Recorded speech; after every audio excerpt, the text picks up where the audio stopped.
L-imsieba soċjali laqgħu b'sodisfazzjon il-laqgħa li kellhom fil-Berġ ta' Kastilja il-ġimgħa filgħodu mal-Prim Ministru Robert Abela brabta mas-settur tal-enerġija u l-kriżi internazzjonali huma enfasizzaw is-serħan il-moħħ f'intervisti mal-Malta Today. Il-President tal-Kamra tal-Kummerċ William Spiteri Bailey tenna li mill-laqgħa ħareġ li Malta tinsab ippreparata għal kull eventwalità. Tidher li Malta hemm ċertu preparazzjoni li qed isir ukoll biex nintlaqtu kemm jista' jkun mill-inqas.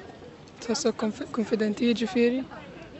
Le, jidher li nkunu preparati u ħajkonna preparazzjoni tajba biex ikun nistgħu nikkombattu any eventuality, ovvjament ma nafux x'inri. Il-President tal-Forum Unions Maltin Marco Bonnici ukoll qal li huma jinsabu pjuttost sodisfatti bl-ispjegazzjonijiet kollha nataw brabta mal-ħidma tal-Gvern fosthom dwar il-provvista tal-enerġija.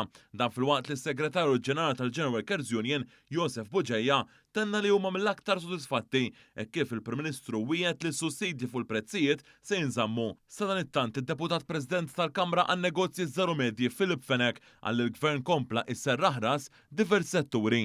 Jiena nitkellem mill-aspett pereżempju ta' turiżmu, ajruplani pereżempju li jistgħu jkunu airlines in retrenchment minn barra, ma dak huma beyond our control u anke supply chain disruptions ukoll. Però bħala pajjiż ħriġna ħafna konfidenti u sarħilna ħafna moħħna.